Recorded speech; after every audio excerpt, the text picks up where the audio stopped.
Hello mga kalalab ni nanay. Iba itong in-upload ko na video. I-share ko sa inyo yung pagpunta ko ng DSWD kasi humingi ako ng medical assistance sa mga gamot ko. Marami kasi akong reseta kasi may urinary stone po ako.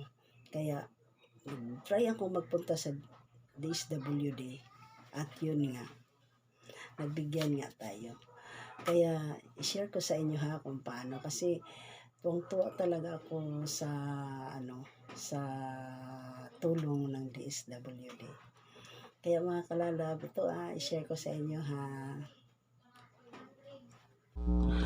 Gabi pa lang, hinanda ko na yung abstract ko, yung bigay ng doktor. Ito yung baon ko. Yan, baon ko yan. Alas 3 ng madaling araw, kami nagsimulang lumabas ng bahay. Yan, papunta kaming sakayan ng motor.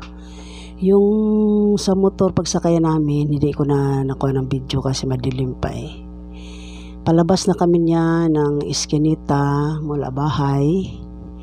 Yan, kami kasama ko yung sister-in-law ko kasi hingi din siya ng gamot. Kaya sabay kaming dalawa. Pagdating yan dyan, sakay na kami dyan. No? Dumating na kami sa DSWD. Madaling araw pa, konti pa lang kami. Number 7 yung sister-in-law ko, number 8 ako. Hintay-hintay lang kami, usap-usap, para hanggang alas 7 na yan, na umagahan na kami talaga.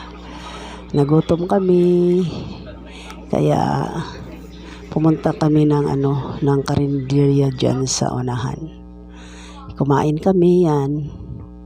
May dala akong baon yun, baon ko. Yung sister-in-law ko, bumili siya ng itlog. Yan, ang namin, bumalik kami agad sa loob ng DSWD guys. Hindi na ako nakapag-video kasi baka bawal, kaya hindi na ako nag-video. Ito yung sister-in-law ko guys, kasama ko. Hindi ko na nabidyohan yung pag-interview yan. Tapos na yan guys, binigay na sa amin yung para sa gamot namin na kukunin sa parmasya. Ito yung na para pang almusal namin guys. Yan. Nabusog na kami kaya ang almusal na binigay sa amin, yan ang binigay na.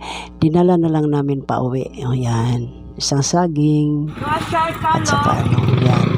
Tapos na kami ng alas 8. Sakaya nami, kaya nahuman nami. Ito na ka lang.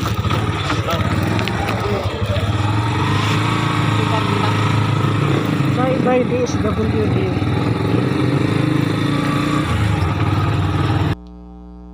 Yan guys, sa parmasa na yan, kukunin na namin yung gamot namin guys. Yan, yung claims tab ko. Mga malapit isang oras kami dito. Ayan, nakuha ko na yung yung gamot ko. Hinintay ko lang yung mabalik yung reseta ko. Yan na yung mga gamot ko guys. Lahat, nakuha ko na lahat. Yan, para sa urinary tract ko, urinary stone ko. Yan, salamat DSWD. Ang babait pa naman nila mag-interview. Talagang babait nila. Salamat DSWD. Yan guys.